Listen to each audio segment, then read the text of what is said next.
You want to have a meal, want to change your thinking. There's so much to learn, and it's all so fascinating. So let's begin. Hi there, welcome to Mushroom Hour. Today on Mushroom Hour, we are honored to speak with our distinguished, bespectacled guest, Roger Phillips, coming to us from jolly old England. Roger is a natural nonconformist and a legendary godfather of foraging in the United Kingdom. Drawing upon decades of experience, his knowledge of wild foods is unrivaled. Known as Mr. Mushrooms, he is an expert mycologist, renowned for his work tracking and recording more than 1,600 species of fungi in North America and Europe. Considered a pioneer in the use of photography for documenting and identifying mushrooms, he has written numerous books and is considered a leading mushroom specialist. Now, in addition to wild foods, Roger is also an expert gardener and has written and presented 2 major 6-part TV series on gardening for the BBC and Channel 4. We are excited to hear his story and learn more about his most recent work, The Worldwide Forager. In this new book, Roger explores the native habitat and history of many fascinating plants and fungi, both common and unusual. From the camas bulbs eaten by the Native Americans of the Pacific Northwest to the Italian and Spanish favorite, Caesar's amanita, from hostas, the familiar garden foliage consumed as a succulent vegetable in Japan, to the newly popular Australian citrus fruit varieties.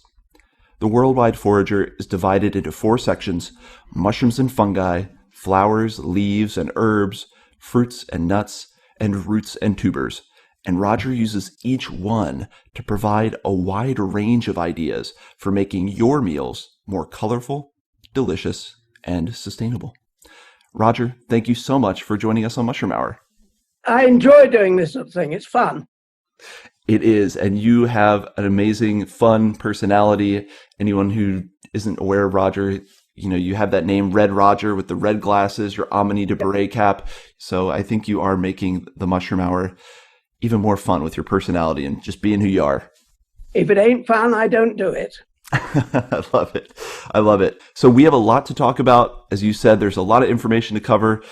I want to dive all into your history with wild foraging, wild cookery, and of course your most recent book. But before we get into all that, I would like to know a little bit about the origin of Red Roger as we know him today. And I know that's, a long tale. So as much as we can, just give us the highlights of how you developed this relationship with nature and wild food throughout your life. Well, as you'll see by looking at me, I'm ancient. I'm actually 87. And during the war, I lived on my grandparents' farm in the countryside in Hertfordshire. And during that time, we had some fantastic mushroom years. And so at the age of about 7, I was out with a bucket. I used to collect them in those days in milk buckets, collecting wild mushrooms. They would be field mushrooms at that point, what you call pink bottoms in America. So that was the first thing I did at the age of about 7. Very belatedly, I went to a little village school, probably at the age of 8. And the mad woman who ran this school, there were only about 6 pupils, one of her ideas was to forage food where possible. So Terrific. The first couple of weeks I was there, she sent us out collecting nettles. Here's a basket, go collect nettles, we're having them for lunch. So that got me going on the foraging other things, not mushrooms. I wish more schools did that. I wish more schools did teach children about wild food foraging. Yeah, it would be great, wouldn't it? Absolutely. I know that you were also briefly in the military and realized that wasn't for you. Oh, yeah, that was very brief. We had what's called national service at that time. So at 18, you got called up and you had to do it. So I did it, and I was sent to Canada to train to be a navigator in the Air Force. And at some point, I thought, bugger this, I'm not going to learn how to kill people. I don't want to do it. So I actually resigned. What happened was, to be a navigator, you have to have a commission. So you're an officer. Right. And when I resigned, I had no idea, but they can't do anything to an officer. You can't punish him because he's supposed to be an example to the ranks. Right. So in the end, they just had to send me back to England and let the higher up deal with it. Terrific. And I'm glad you made that decision, because I can't imagine you being, some kind of military man. And I think you've given the world so much more in pursuing the path that you have, and foraging and wild food appreciation. Yeah, it was a crazy time, of course. I mean, Yeah. I'd never thought about it. I just turned up and they said, "Do you want to go in the Air Force or the Army or the Navy?" And I said Air Force. I thought that sounded more fun. And it went from there. And then I started thinking about it a bit belatedly and chucked it in. And so after that, did you immediately jump into kind of your role now as documentarian of, natural subjects and wild food forager? Or when did that really become the main focus of your life? Quite a long time later. I went to art school and studied painting and drawing. When I'd finished that, I went into advertising, working for Ogilvy's. The agency exists also in New York, and I enjoyed that very much. I ended up doing a lot of food, working on a lot of food and drink accounts. Drink, of course, I guess, suited me down to the ground. And so I learned a lot more about food and food photography doing that. And then at some point I thought, this is stupid. I'm earning a tenth of what the photographers are earning, whom I'm commissioning, and I'm telling them what to do. I'll start doing that. So I switched to photography. Fairly shortly after that, I got into looking at nature and produced my first book, which is on wildflowers of Britain. Your books span everything from flowers to trees to mushrooms. I mean, it's really a prodigious library of natural subjects. And there are beautiful photographs, which, as I take it, was not common of field guides of the day, was to have really rich, beautiful photographs. No, they all tended to be drawings. Right. And as I was in photography anyway, obviously I turned to photography. But I felt it's much better, particularly with something like mushrooms, where when you find them, they're often nibbled and eaten and distorted and funny colors, varying colors and so on, that a drawing can't show you all that somehow. They can't give you the feel of picking up the mushroom. And I hope with my photographs, because I tend to show 5 or 6 views of each mushroom in each photograph. So you can see it from above, from the side, its stem, the gills, the way the gills are attached. I cut it in half so you can see if it discolors or whatever. All of which are incredibly important in identification. And I think that's really set the standard for modern guides and modern mushroom guidebooks, is to have photographs from all those angles. I didn't totally invent it. I'm not laying claim to totally inventing it, because they did it in botanical drawing before I started doing it in photographs. Botanical drawings tend to show bits, 2 sides of a leaf, the way the buds work and things like that. So in a way, I was interpreting botanical drawings into photography. Sure, at that leading edge of interpreting those old drawings into the modern photography. Yeah. Now, were you, aside from your teacher that took you out foraging in your early school days, were you tapping into any kind of British wild food tradition? Is there a rich history of Britain's relationship with wild foods? And is there any history of Britain's relationship with mushrooms that you were influenced by? I don't think I was influenced by it, but in Britain, people are very frightened of eating fungi. And it's a bit different in America because, so many people came from Russia, from different countries where they do eat fungi. Right. I'm just going to quote you John Gerard, who wrote in 1597, and he referred to mushrooms, cold and damp, venomous and clammy. Few of them be good to be eaten, and most of them do suffocate and strangle the eater. That's what the British thought of mushrooms. Not a glowing review by any means. Yeah. So I think it poisoned the British naturalists against the idea of eating mushrooms. And he was followed by all the other botanists and naturalists who wrote in that sort of vein for 200 or 300 years. It isn't until the modern era that people have taken to eating mushrooms in Britain. It's something I bring up with my guests from the UK because that is the predominant idea, is that Anglican culture, both Britain and then subsequently the US, have more of a mycophobia than a mycophilia. And have you seen that change in recent years? Have you seen a lot more people get interested in mushrooms and kind of fall in love with mushrooms? Definitely. It's a growing thing in Britain. So the younger generation are much more interested.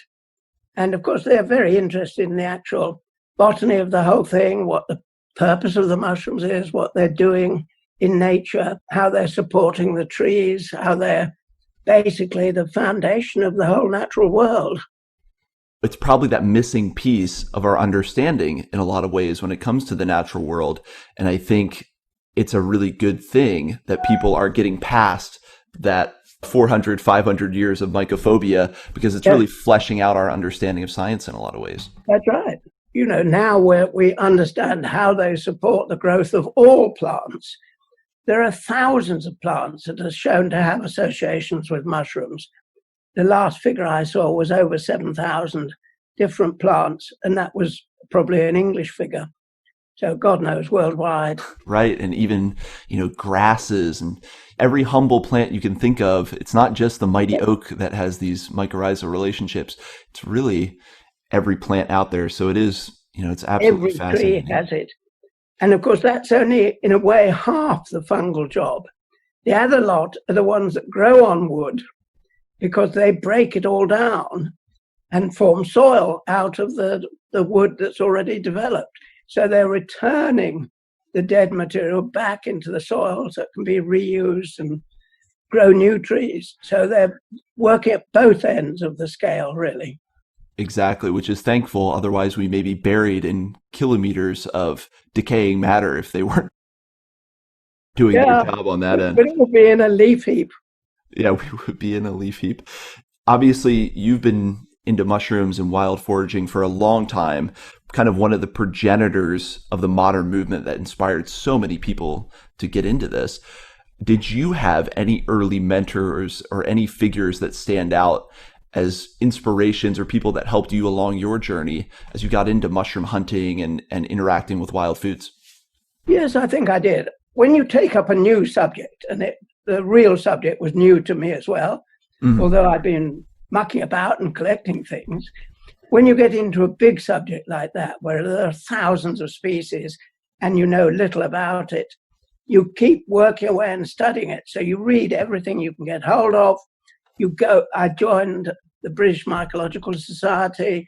When I was in America, I joined the North American Mycological Association, a terrific thing. I would encourage people to join. They accept everybody at any level. Absolutely. A terrific thing. And then you meet the expert mycologists and you start to learn from the greatest experts. I think that is the best route for people that want to learn more about this. And I've often said that. So thank you for explaining that so beautifully. And I'm happy to hear that was your journey as well, was to really interact with that community. And soon you're making these connections. And the fungal world especially is a lot smaller than you'd think. And a lot of the big experts are pretty eminently approachable when you go to these big gatherings or meetings. They are, absolutely. They'll talk to you if you produce a fungus, particularly one they're interested in. They'll look at it for you, tell you why they're naming it, whatever they're calling it, possibly show it you under the microscope. They'll help. They're there to help at these meetings. So would you say community, the wild food community and the mushroom community has been a huge part of why you do what you do and has really enriched the experience for you? Yes, I think I've got a sort of passion for knowledge. I love taking a subject I know nothing about and exploring it and trying to find out more and more about it. So, as far as wild food is concerned, apart from mushrooms, it's more of a cookery sort of area. So the people you're talking to tend to be chefs and people who are into it from that sort of side of things. You mentioned when you were talking to me before about TV. I did a TV series which ran in America called The 3,000 Mile Garden. And it was with a lady called Leslie Land. And she was a cookery writer. And she'd started out at a restaurant in San Francisco. And I've forgotten the name. I met her at a mushroom conference. So she was also interested in mushrooms. Of course. And I think it was in Connecticut, or maybe it was in New York. I can't remember. And she told me about her garden. She lived in Maine in the backwoods, and she'd carted a hut there from somewhere and erected it in the middle of the woods, and then cut down the trees and built a garden in the middle of Maine. And she specialized in tomatoes, or tomatoes, you probably call them. And she grew about 20 different varieties. Anyway, I got talking to her, and I organized the garden right here in London, in Eccleston Square. One of my things I do, you end up doing all these sort of things for other people, is planting and looking after a 3-acre garden in the middle of London. And so we started talking about gardening, and then we wrote each other letters about it. And then my agent said to me, these would make a great book. So we published the book, and some television company picked it up right away and said, this would make great television. Let's do it. So we did it. They were half-hour programs. Half were shot in America, half were shot in England, and different crews shot each, of course. Yeah. And then they were cut together. And the brilliant thing was, if you started getting a bit boring and wandering on and getting off the subject, cut, you're in America. So, it worked terrifically, a terrific sort of vehicle for being able to edit and produce, hopefully, a very interesting. Well, and that appreciation for gardening, especially organic gardening and non-conventional gardening and even small-scale urban gardening, people's interest in that seems to go hand in hand a lot of times with an interest in wild food, with an appreciation of mushrooms. All those things are in the same lexicon for most naturalists, I think. They absolutely are, aren't they? And at this time, I'm in London, we're in lockdown still. Right. I don't know how you are in California.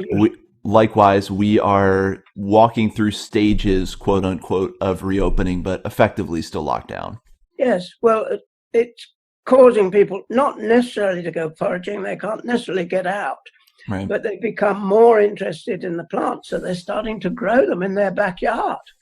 We're going to have an influx of people interested in growing plants themselves and having a little vegetable plot and experimenting with all sorts of different things. I didn't realize that when I wrote my latest book, but in fact, it's a sort of help for people trying things. Yeah, so that book not only covers foraging, but it also covers bringing some of these and bringing some novel vegetables and things into your home garden. That's right. Absolutely. So, I've discovered we've got bamboo growing in the garden here, and it was suckering, putting out shoots. Yeah. I had read and knew about bamboo shoots, how they're supposed to be edible. So I went out and hacked them all down, and you have to shuck them just like corn, really.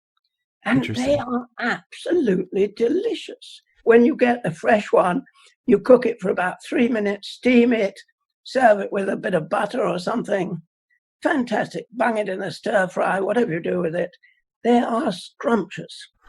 And that's what inspires me so much by your new book and a lot of your work, is you're encouraging people to see the natural world in a different way and really see this huge larder of untapped food resources. Especially plants that we don't think of, bamboo. I think there's some very famous videos of you eating roses. Yes. And that's something that many people don't think of, but it inspired us to start putting roses on our salads. Yeah, which is so easy to do.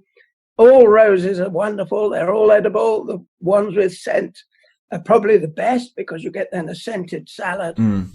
Terrific. And the color, of course, brings life to everything. When we talk about gardening, wild foods, foraging for mushrooms. Are these things that you think everybody can really integrate into their diet, even if they aren't called to become an expert? Almost everyone can integrate these things into their life. I don't know whether everybody can, but I feel their instinct probably is to do it. I think it's a natural instinct. Someone who doesn't do it, if you introduce them to it, they feel it's good. It's sort of something moral, something going back to their ancestors. You know, it's giving them something, some depth in their life, I think.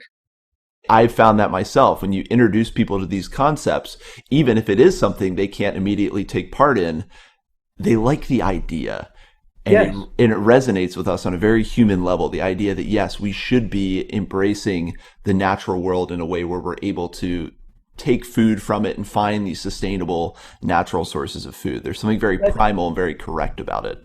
It is. And it's taking, I guess, back to the hunter-gatherer instinct that must have been there for thousands of years before man became civilized. Yes. If that's what you call it, what we are now. If you call what we are now civilized, a very good qualification at these times. When we're talking about integrating wild foods and making this primal connection, what are just a couple of the benefits that people get from embracing more wild foods or integrating more wild foods into their diet? In general, they're very, very healthy. Mm-hmm. You're taking very natural substances. And one of the things to do is avoid anywhere that's been sprayed. So picking things up on the roadside isn't good. They may pick up the lead from the cars passing by. Right. You try and be in a natural area. So you're not picking up the false things that you get in regular store food, which has been sprayed, injected, God knows what. I'm guessing you're not a big fan of pesticides and genetically modified organisms. I hate them. Yeah, I absolutely hate them. Yeah, grow your own in your backyard. Dig up a little plot and grow your own. Likewise. I was very much happy to hear that, and I had a feeling that was the tact that you take, is being against pesticides and everything. And I think this is a great time where people are getting more interested, even if they can't go out and get wild foods. We're seeing these complex systems we've built our life on, especially the food system. They're a little more fragile than we may think. Yes. So it is important to at least have those skills to fall back on, to know, maybe what wild foods are growing around you locally, some areas to go to, or one of the best and most resilient things you can do is have your home garden. And yeah. I joked with one of our local garden shop owners about, man, this place is busier than I've ever seen it. And he said, yeah, everyone thinks they're a gardener now, which is probably a really, really good thing. I think it is a good thing. And it's back to the land or something. Get your hands dirty. Yeah, we've gone so far into that area of convenience and specialization, where certain people grow the food and other people just get it from the grocery store. And it's really good to see people kind of balance that out with a little bit more relationship with their food. I think is really, really healthy. And I think that awareness. Having some idea of where it comes from and what function it has in nature, apart from how it looks when it's on the table for a dinner party. Exactly. Now, what are some staple wild food recipes, maybe just one, that a lot of people have access to, they might be overlooking? I know you mentioned nettles. Are there any other wild foods that are out there? It doesn't have to be mushrooms, that people can integrate pretty easily? Of course, there are loads. I mean, the simplest thing, and everybody knows about that a bit, are the fruits. In autumn, you get the wild plums all over America, blackberries and all the other berries, red blackberries and white blackberries and goodness knows what. They're fantastic. And when I was out, I came on another visit studying the Nez Perce history and the Nez Perce Wars. Another interest, of course, Native American First People. Which feature in your new book. History, which features a bit. And then I discovered that one of their principal dietary things, apart from eating elks and buffalo and what have you, was eating camas bulbs, which we've grown in England. We're a nation of gardeners. We grow for the pretty blue flowers. Never thought of eating the bulbs, but they eat the bulbs and find them in vast quantities. And when we toured around some of these Nez Perce groups that are still in existence, they all had them. They had got pots of them that they'd baked, and they were a little like sweet potatoes, I guess, the nearest thing. Wow, I would never think of eating camas bulbs. And this is the perfect time to dive into the book, actually. What was the inspiration to write this newest book? I mean, you've been exploring wild foods for so long. What was the inspiration to do this world tour and put together this book of worldwide kind of ancient and traditional and native recipes? Well, I'd done an earlier book called Wild Food, but that was particularly about British things and traditional British things. And then mucking about, exploring the whole world and looking at it, I realized that there were so many other things from other nations all over the world. I mean, Central and South America, virtually every plant grows sort of tubers like a potato. You know, the potato is just one of them. There are loads of them with tubers that are edible. Dahlias are the thing everybody knows. They apparently, when they first came, I think, into Mexico, they discovered people eating dahlias and they sent them back to Europe. Presumably it was the Spanish, I don't know. Yeah. They sent them back to Europe. And then people grew them and they said, oh, they have beautiful flowers. They're garden plants. And they started growing them in the gardens. But they were growing them in Central America as food. So we've forgotten it. It's just disappeared. They started as a foodstuff. That's amazing to learn some of the histories. Looking into that, I discovered that in New York City, there's a little society who are going into dahlia tuber eating. And they're discovering which dahlias they think have the best flavors and writing about it. So I guess you could find them somewhere online or something if you go and look into it. So maybe there will be a group of people across America eating dahlias. Yeah. And you brought up another great theme, and that is the idea that so much of the food that we're exposed to on this mass commercial scale is only one example of a huge family of different foods. That idea of potato is only one kind of root or tuber that's out there. Yes. It really expands your horizons, your mental horizons, so many ways to think about, the vast array of foods that might not be commercially produced. It's really mind expanding and palate expanding to think of that the foods we find in the grocery store are just one tiny iota of that family of food that's out there. That's right. I mean, I'm growing a few different ones on my balcony as we speak. I mean, I could possibly go and bring them up and you could see them if you want. Shall we try it? Let's try it. I would love that. Okay. You know what? I can't pick them up. They're too heavy. I'm growing yacon, which is from South America, and I'm growing 3 or 4 other tubers, and I'm growing one from China as well, which makes little tiny sort of Chinese artichoke, I think they call it. Fascinating. And you're able to grow these just out on your balcony? I'm able to grow them out on the balcony, sure. And they're flourishing. They're looking fantastic. I mean, I can't dig them up at the moment. They're going to be ready in the fall, I guess.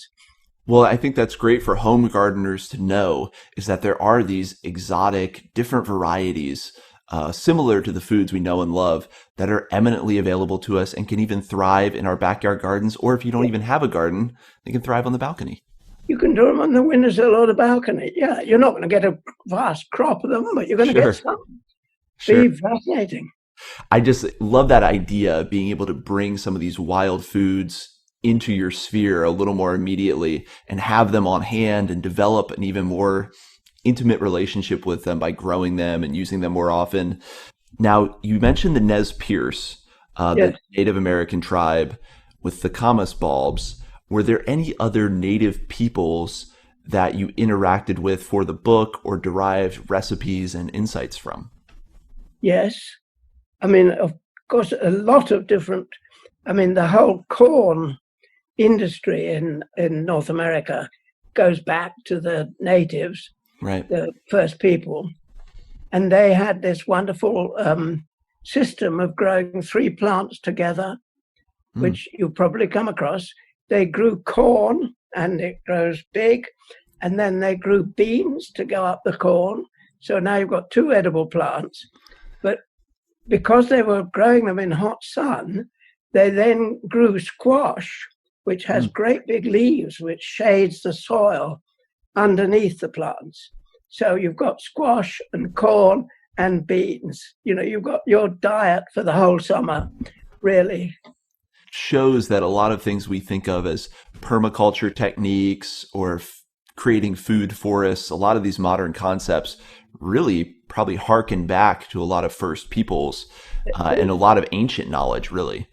That's right. I mean, because at first they were native people were accused of not doing farming, but actually they did, but they did it in a quite different way and in different areas, doing whatever was suitable.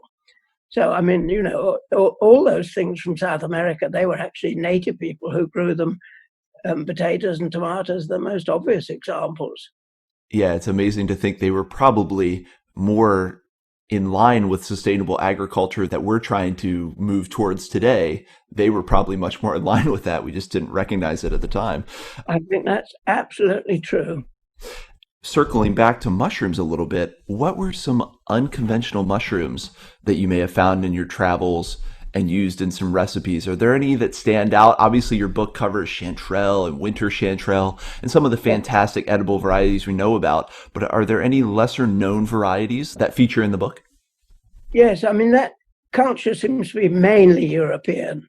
I mean, the Caesar's Amanita, which Julius Caesar was apparently passionate about. And the story is that Claudius also was passionate about them. But his wife, who was pretty evil sort of woman, I forgot what she's called, put death caps in a dish of them and finished him off. So that was the end of Claudius. He thought he was getting Caesar's Amanita. He wasn't. He was getting a mixture of death caps and Caesar's Amanita. Probably was delicious. I mean, I have tasted death cap. You just have a nibble and spit it out. You're obviously not going to swallow it, but it tastes perfectly good. That's one of the real dangers of death cap and other poisonous mushrooms. They often taste perfectly good. Claudius may be our earliest cautionary tale then about the dangers of Amanita and the care you need to take with the Amanita variety. You know, you can go back. Apparently, one of the earliest, they think, people to die of it was Buddha. Died of eating one of the deadly mushrooms, probably death cap itself. It's a myth, you know, no one can prove it.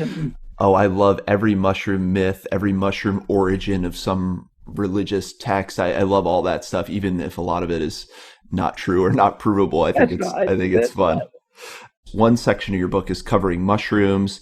We've covered some of roots and tubers. When it comes to flowers, leaves, and herbs, one thing that stuck out to me was your mention of hostas, that in Japan they eat hostas. Now, a lot of people grow them. They're lovely foliage. We all love having them in our gardens. What is, if you know it, what is the origin of eating hostas in Japan?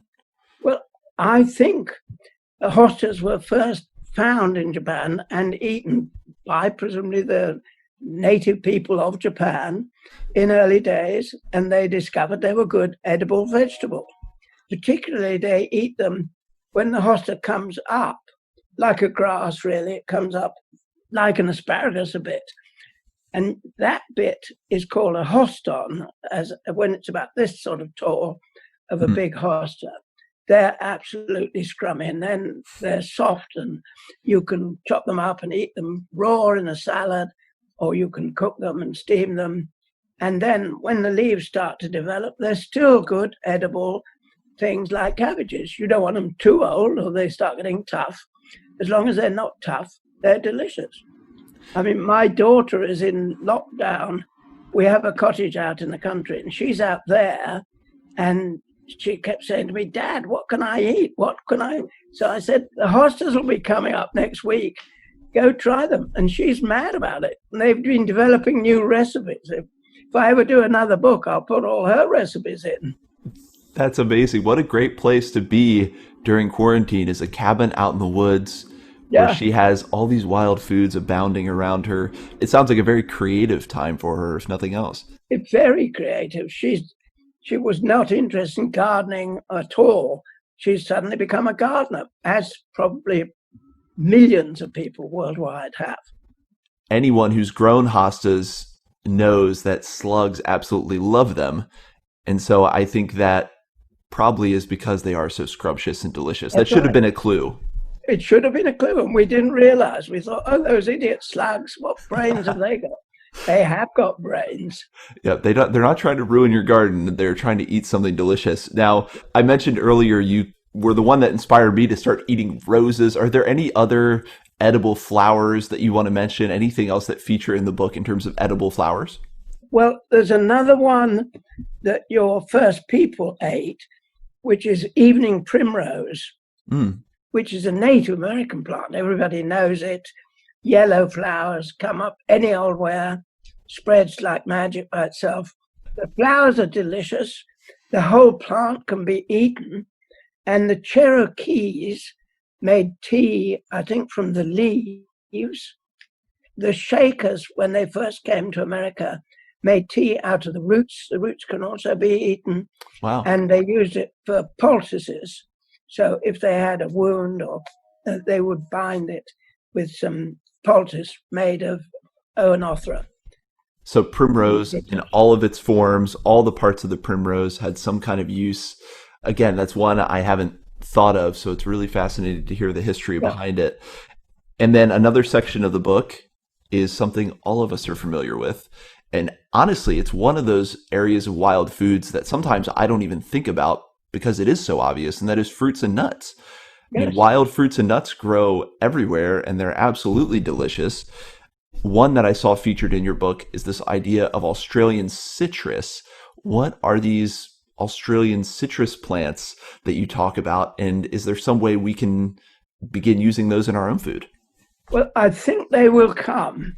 In looking into it, what seems to have happened is the first white settlers, who basically came from England, started clearing the land and removing all the native land so they could have sheep, make vast sheep farms and grow sheep for meat. Right. In doing that, they cleared out all these native citrus plants. Funnily enough, Australia is a sort of a home of citrus plants. There are about 10 or 12 different native citrus in Australia. Wow. And so people have started rediscovering them. When I looked into it, I discovered I had a cousin who was growing them near Melbourne in Australia.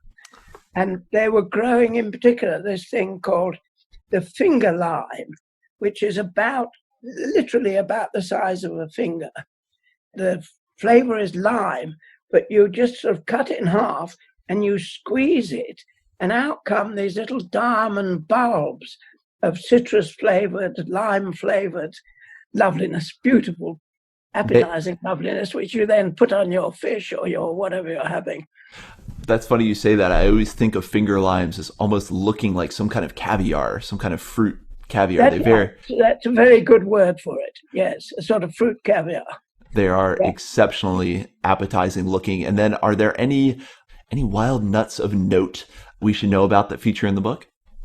I mean, I have studied when I was over in America, you have so many different forms of the walnut, right. The walnut family in America, across Illinois and places like that. You have about 8 different forms of it.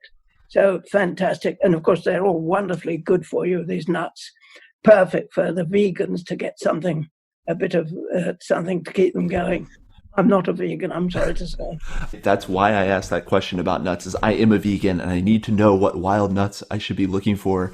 But yes, that's something we often overlook is walnuts. Obviously, America used to have a rich history of chestnuts, which unfortunately died probably due to a fungus, unfortunately. But that's interesting. Well, I am excited. I want people to get this book and be inspired by it. From the layout of it, there's a description of the ingredients that you discover, the history, but then you also have fantastic recipes in there. Are those all recipes that come from your kitchen? Basically, I tend to sort of fool around with things and try different ways of doing it. And if I hit on something that I think is reasonably good, then it goes in the book. But some of them I get from other people. Someone came to visit me and I had loads of nasturtiums growing. And they're planted, the whole plant is edible. And she said, oh, what we do is we just take the leaves and we deep fry them. Oh. So, and you need about this much oil, of course. When I say deep fry, you don't need vast quantities. Half an inch of oil is bags, plenty of oil. You fry the leaves for about 25 seconds and they crisp up like potato crisps, chips. Of course. You got the American vernacular. Yes, they sound like nasturtium chips. Putting together this compendium of wild food from around the world, what was that process like? Was this years of traveling different places? Did a lot of this knowledge come over time as you were doing other work? Was it one concerted effort to go around and put this book together? Of course, eventually it was. But no, It wasn't really. I mean, my things from the Native Americans has come from traveling in America and following up.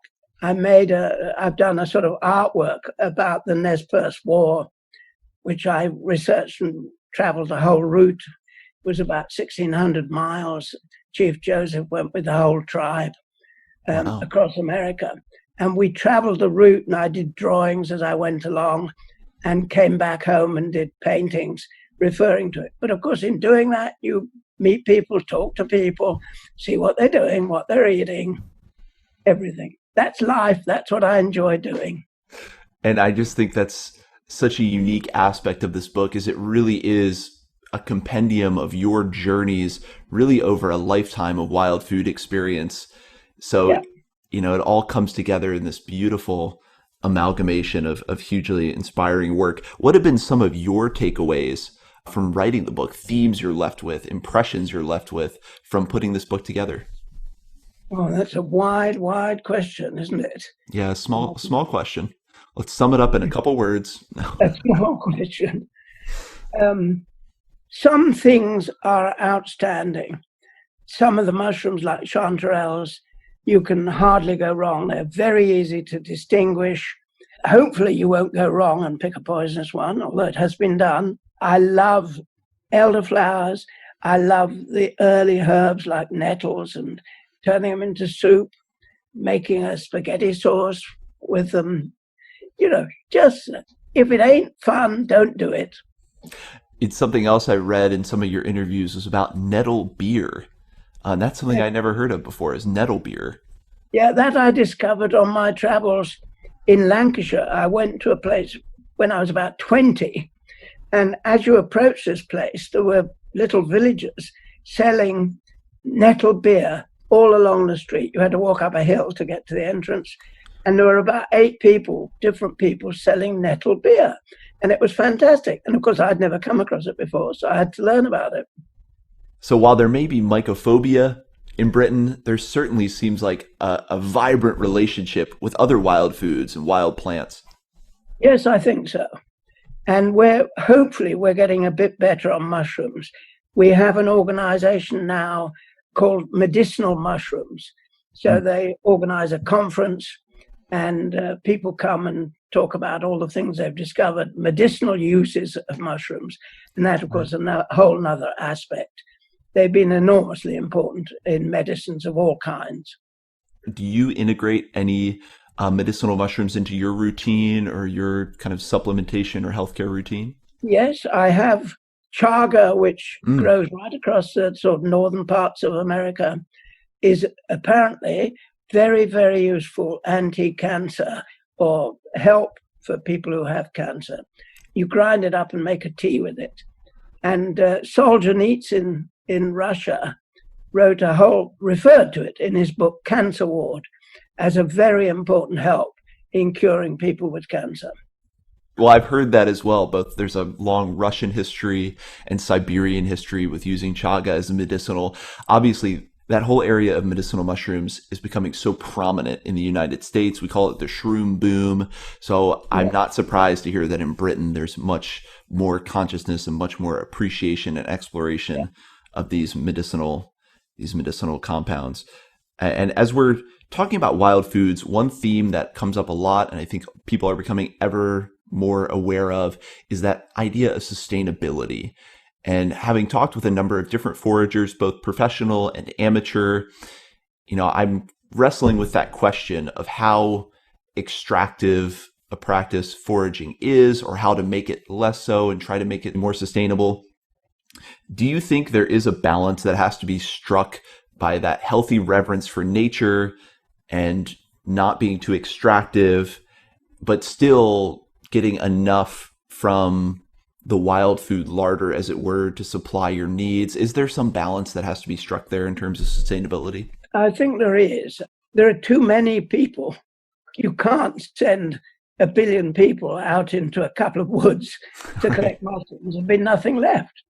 Obviously, it's got to be done with care, and you've got to protect the environment at the same time. So you really must seek not to damage the environment when you're collecting whatever you're collecting. So if you're collecting wild plums, don't cut down the plum tree, just pick the plums. And I think that is something that we're all coming to grips with, and I'm really happy to see a lot of people becoming more conscious of that. Absolutely. So we're not overusing some of these resources, but I think it's important to recognize that there is an important connection we get from interacting with these wild foods. And in the case of mushrooms, a lot of times we're actually helping them reproduce by spreading spores to new food sources and that sort of thing. Yeah, of course. There is a sort of academic, particularly in Britain, academic stream of thought that says you shouldn't collect any mushrooms because you're damaging the life vitality of the plant, which, as you suggest, is actually a load of rubbish, because the plant is there to distribute its spores, and it does it in any way. They do it in magical ways. The group of stinkhorns produce this vile muck on the top of the things, and the flies are attracted to it because they think it's rotten meat, and they step in it and then spread the spores on their feet. Mushrooms are designed to spread the spores. So collecting mushrooms, provided you don't damage the plant, you don't dig the whole thing up and plow the forest to get it or something. Right. It's not harmful. Yeah. What do you see as the future of wild foods? I'm sure your work is becoming more relevant and more widely accepted than ever. I know more and more people are getting interested in wild foods. Like you said, we all feel a connection with wild foods innately when we're introduced to it. What do you see as the future of wild foods? There's a danger in overdoing it, for sure. So we need to be protecting the environment the whole time. But they are absolutely marvelous, and there are various levels of it. Seaweed, for instance, is abundant everywhere and actually is a perfectly balanced food. It contains all the minerals from the soil. The rain washes down the minerals from the mountains. They end up in the sea, and they end up in the seaweed. They end up in us. We carry the same sort of molecules as seaweed and as the natural soil from which it all comes, from which we come as well. So they are completely and utterly natural, totally good to eat. The Japanese appreciate it. The Japanese Americans, I'm sure, appreciate it, where use is at it in Europe. Yeah, that's interesting. So maybe in the future, we're going to identify wild food sources that may be a little less appreciated up until this point, like the seaweed that washes up on the shore. So we're going to start keying into the most nutritious and most available wild food sources that are out there and kind of make sure that relationship remains sustainable.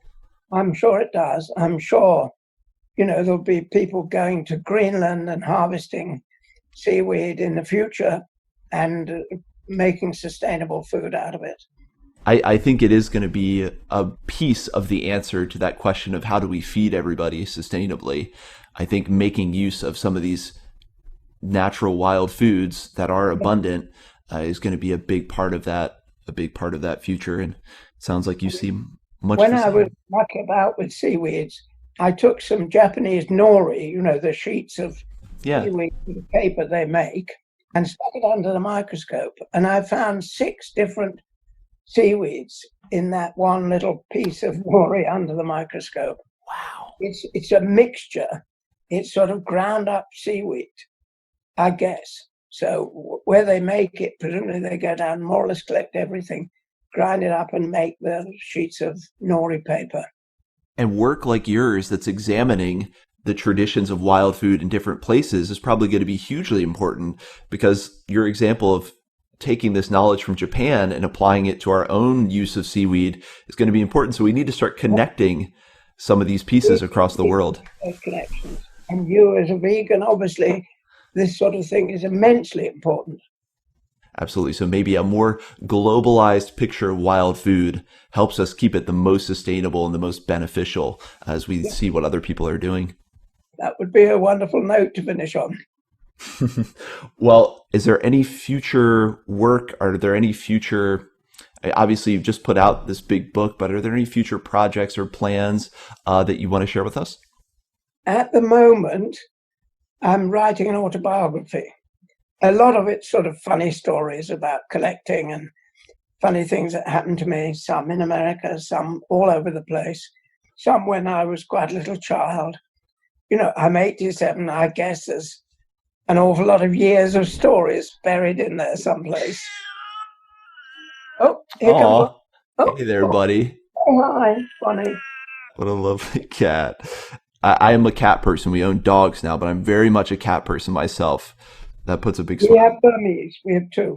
That beautiful dark face and those eyes. Yeah. Maybe it is a chocolate Burmese. The names are a bit nonsensical, really.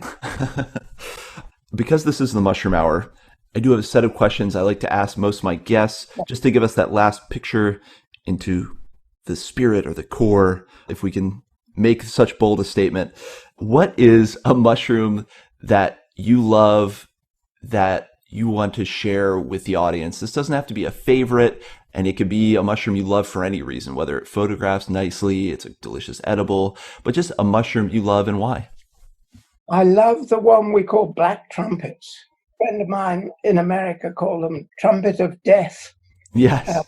Which, they have been called the black trumpet, which is related to the chanterelle sort of family, is a very funny and interesting thing to find, because being black, you'll see it amongst the leaves and you'll probably ignore it and think it's a hole. But if you get down on your knees, you'll probably find there are hundreds that you've been walking on and you fail to find them. So when you find it, you often find an awful lot of it, and it is the most delicious edible. And it's so versatile. And I, as someone who can't eat all the mushrooms, I find very quickly black trumpets lend themselves to dehydration, different forms of preservation so well. Perfect. Absolutely perfect. I haven't got a jar full. I do keep jars of dehydrated. I would imagine you have a collection of tons of dehydrated mushrooms. Not any of those at the moment. And actually, a friend of mine who hunts black trumpets often says, look for holes in the ground. That's the quickest way you're going to find them. Yes, they look like holes in the ground. You're absolutely right. What is clever man. Yes. And given your whole journey and life experience, looking back, what advice would you give to an 18-year-old Roger if he would listen? I always have found taking advice very difficult. I basically turn off, I think, if I'm given advice. I have to explore it for myself.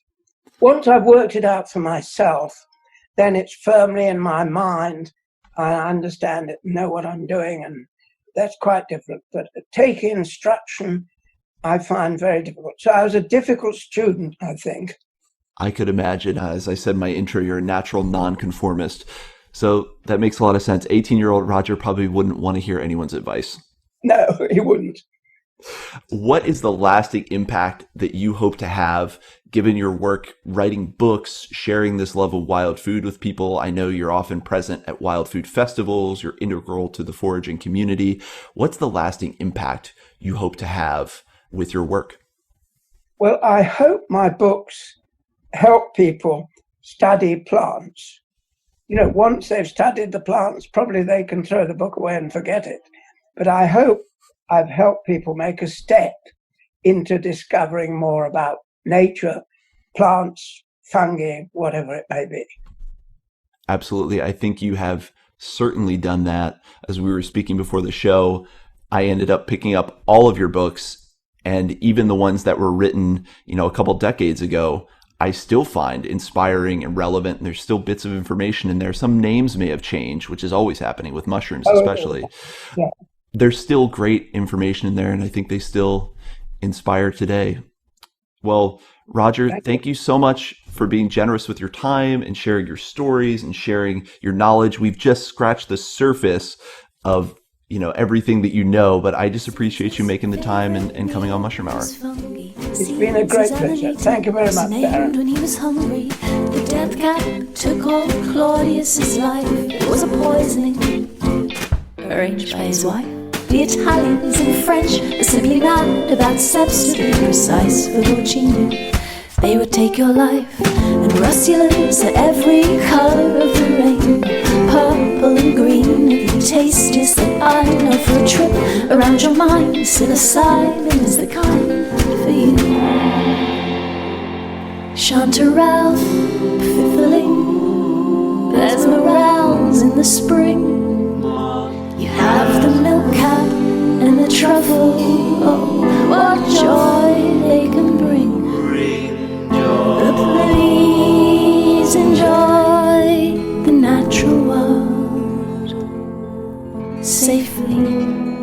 Don't take it from these lyrics. Your guru and guide is Roger